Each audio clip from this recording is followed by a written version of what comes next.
যখন এসে পৌঁছেছি তখন অজস্র ট্যুরিস্ট তারা ছবি তুলছেন, আমরাও কিছু সেলফি এবং ছবি তুলে নিলাম। সত্যি দেখার মতো দুর্দান্ত এর সৌন্দর্য।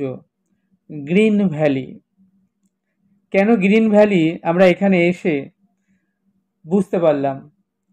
পাহাড়ের অরণ্যে ওক, দেবদারু, পাইন যে গাছ, তার যে একটা অপূর্ব, এখানটায় চিরসবুজ অরণ্য কারণেই এই জায়গাটার নাম হয়েছে আমি এখন গ্রিন চলে ভ্যালি। এসেছি কুফরি।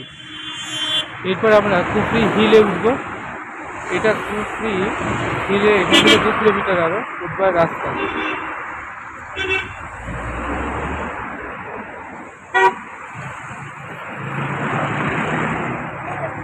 আর ওই দিকটা হচ্ছে হিমালয়, ওই দিকটা হচ্ছে হিমালয়।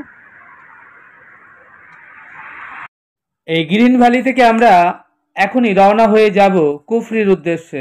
একটা রাস্তা চলে গিয়েছে হিমালয়ের দিকে, আর একটা রাস্তা চলে গিয়েছে নারকান্ড। আমরা এখানে 30 মিনিট সময় কাটাবো এবং এর যে অপ্রাকৃত সৌন্দর্য আমরা সেটা দর্শন করব, এবং এরপর আমরা এখান থেকে সোজা যাব নারকান্ড। এই যে দূরে দেখছেন ওটাই হিমালয়। একটু আগে যেটা বলছিলাম, ওই দেখুন হিমালয়ের উপরে সাদা বরফের চাদর, তারপরে সূর্যের কিরণ পড়ে ঝিকিমিকি, কি অপূর্ব, অদ্ভুত সুন্দর দেখতে লাগছে। সত্যি দেখার মতো দুর্দান্ত ও বিউটিফুল হিমালয় দৃশ্য, যেন মনে হয় যে শুধু দেখতেই থাকি। পাহাড়ে আসাটা সত্যি সার্থক। দেখুন হিমালয় কি বিরাট, কি বিশাল। আমরা এখন চলে এসেছি কুফরি। আপনারা দেখছেন সামনে কুফরি হেরিটেজ রিসোর্ট, এর সামনে আমরা দাঁড়িয়ে রয়েছি। সব গাড়িগুলো এসে এখানেই দাঁড়ায়, এবং এখান থেকে যারা ঘোড়ায় চড়তে চান এই পাহাড়ের উপরে, এই যে ঘোড়াগুলো দেখছেন লাইন দিয়ে দাঁড়িয়ে আছে, পার হেড 500 টাকা। হর্স রাইডিং যারা করতে ভালোবাসেন তাদের জন্য এই স্থানটা খুব আদর্শ জায়গা, এবং এই পথটা শুধু ঘোড়াই করেই যাওয়া যায়, পায়ে হেঁটে যাওয়া সম্ভব নয়।